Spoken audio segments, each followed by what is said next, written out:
Welcome everyone to week 1 of this Advent series. Advent is a time of preparation, about 4 weeks of preparation leading up to Christmas.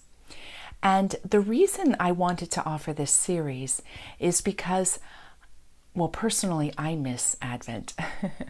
We used to celebrate it with such depth and such richness in the monastery that I've always hungered after a collective experience of that again that would speak to my mind and heart. And secondly, I'd like to bring forward some of that rich experience because nowadays Christmas begins to be celebrated in so many ways, even before Thanksgiving, right? It comes further and further and further forward on the calendar, which has its own beauty to it. So I'm not putting that down. But Advent is a time of empty waiting, tapping into the aspect of ourselves that's in the process of becoming, in the process of coming into form. And Christmas is about the experience of that new life, of that new birth. So when our cup is full, then we don't have a gap for the reflection of what is coming into form. Now, I had an interesting experience of Advent my first year in the monastery. I was a Carmelite nun, as many of you know. I really thought that Lent would be the hardest season because Lent is rigorous. It's 6 weeks long, lots of fasting, lots of practices that are divesting of self and leading up, of course, to the crucifixion. Now, you have the Easter season, which is much longer than the Lenten season and filled with so much fullness of spirit. But Lent is big and rigorous. And I thought that would be the season that would really tap me deeply in ways that need healing. And of course that happened as well. But Advent was the season that actually really rocked me, especially the first year. When a season is set in motion, it usually begins the night before, so usually like a Saturday night leading into the beginning of the season. And this is the hymn that we toned or chanted that Saturday night. Creator me siterum, aeterna lux redentium, Iesu Redemptor omnium, intende votis supplicum. Right as I heard the first line, there's many more stanzas to that, I was plunged into this existential experience, body, mind, and heart, that was the felt sense of the chaos that comes before organization or coming into form. The beauty, the spaciousness, but the ungroundedness of the unformed chaos that precedes form. And I tell you, it really scared me. I felt like I didn't have ground under my feet. And I wondered how I could find a way to move through Advent. So I surrendered into the experience and I let my meditation and the readings of that season inform me. Here is a poem that gives you some of the fruit of opening up to that experience. There is an open cavern within, sitting still like the starry expanse, empty with a void, pregnant with an expectation. New life on its way. Stay empty, my companion. Stay pregnant, my friend. The labor pains are soon to start, unraveling all you thought you knew, desolating all you thought you had. And the laughter of life will soon be sitting upon your lap. The reason that poem could come forward was because in one of my meditations, the image of Mary pregnant with God came to me. And if you look at a lot of the iconography where she's pregnant, Our Lady of the Advent, and there's many other images that come from different traditions, there's a certain way that Jesus is fully formed in her womb and surrounded in an eternal circle. And there's a starry expansiveness. A lot of times her cape even has stars on it, or she's set in a starry expanse.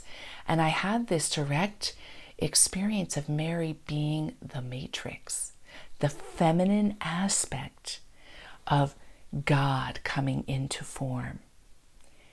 I felt that that's what was happening within me.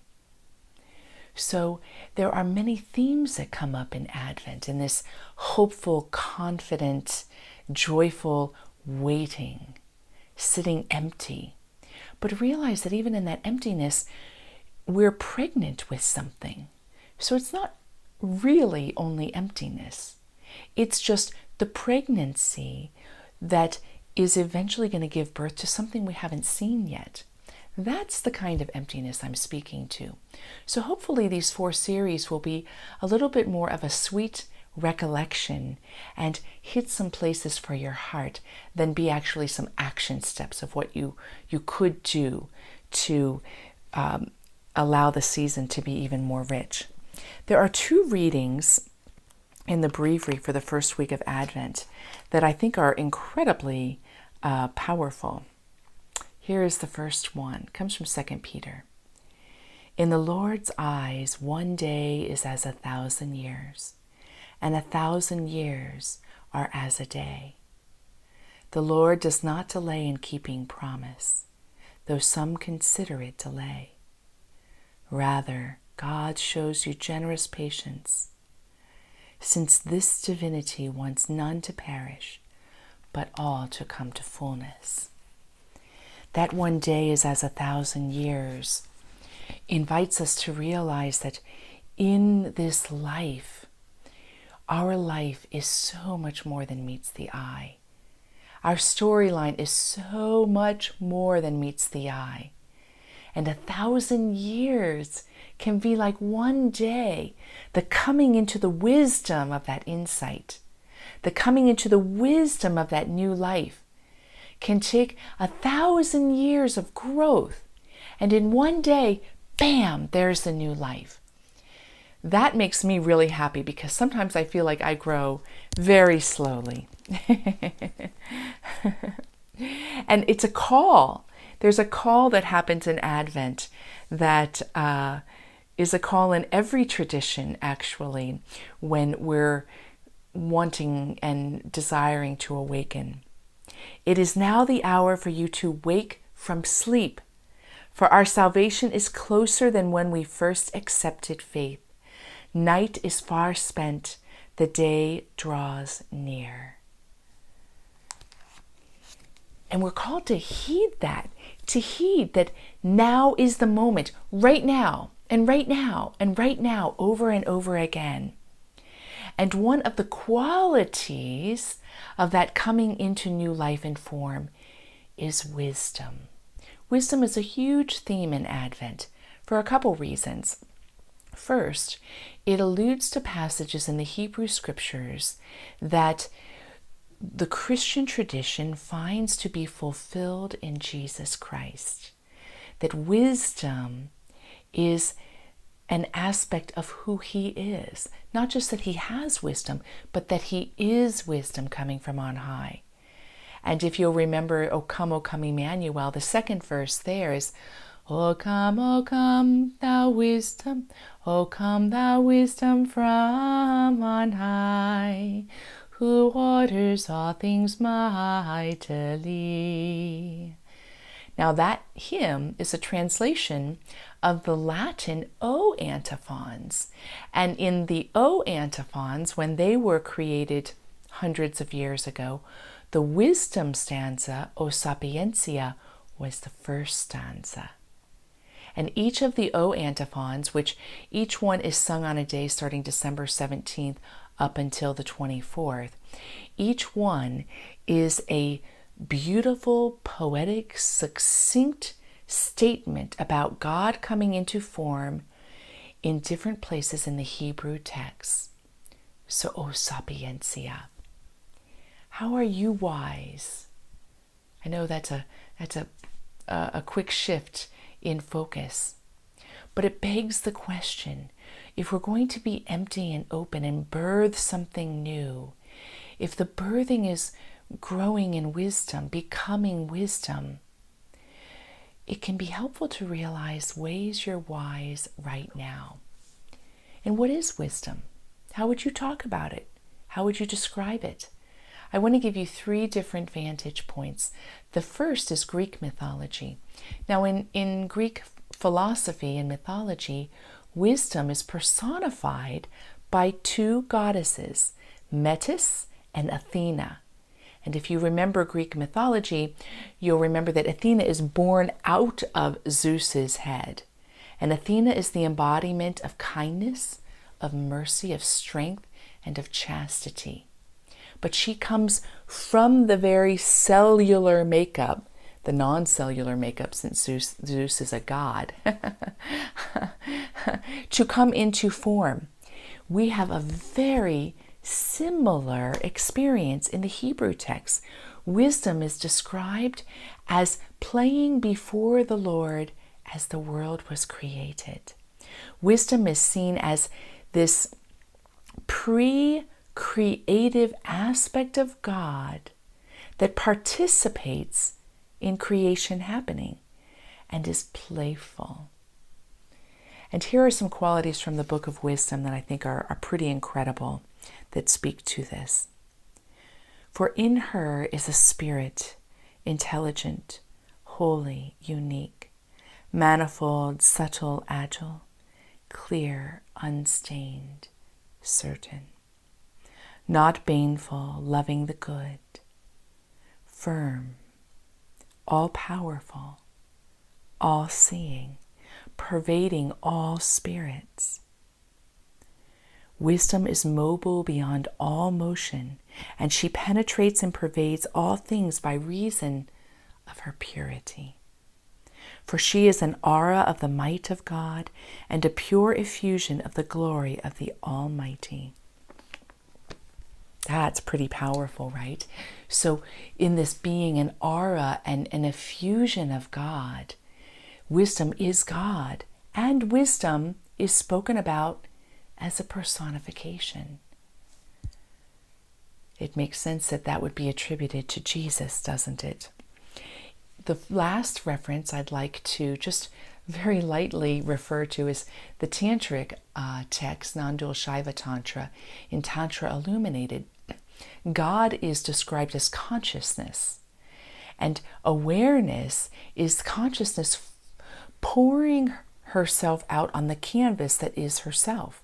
So all creation is a pouring forward of consciousness and the self-expression, the celebration of it. And when you get into the details, now I only know this very superficially, but Christopher Harish Wallace's translations and books are excellent if you have more interest. And this comes from Tantra Illuminated. The 5 powers of God are bliss, awareness, creative impulse, knowing, and action. And the 5 acts are creation, the maintenance, the stasis of creation, the dissolution or the reabsorption.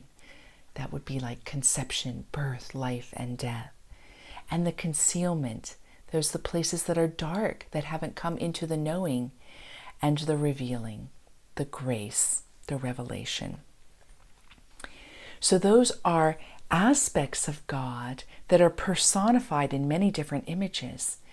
But all 3 of those references, the Hebrew texts with the Christian understanding, bringing them into that tradition as well, the Greek texts and mythology, and the Tantra texts all reveal to us that wisdom is a pulsing aspect of God in creation. That's pretty amazing, isn't it?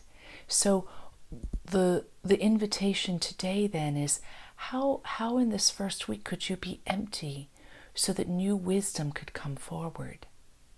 I mean, emptiness can be scary. Who wants to be empty? And we're made to be filled, aren't we? We're made to be fulfilled. So what's this with emptiness? Emptiness, I like to think of, is not so much a bereftness or a lack. It's a spaciousness wherein new life can come. Think about a pattern. Let's say you have a pattern of writing a certain way, and you always write that way. And the more you write that way, the more you are impressing the pattern. And then you decide that you want to write differently. You feel a new creative form coming about. Well, if you continue the habit of writing that same way, you're going to find that you're filled a little with that pattern. But if you step back from that habit and give some space around it, then a new pattern can come forward. Perhaps it's looking at other ways to write, very slowly writing in another direction, very slowly stopping when you have the same pattern of writing. Let's say you want to make your T's bigger and you make them always too small. When you're not thinking, when you're in concealment, you're just simply probably going to fall into the habit.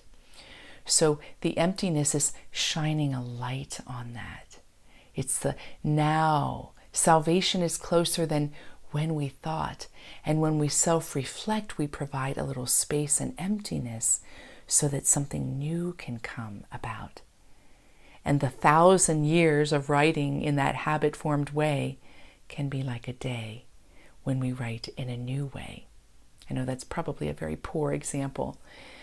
So what way could you give yourself spaciousness that new wisdom can come forward in you, in your relationships, in the world?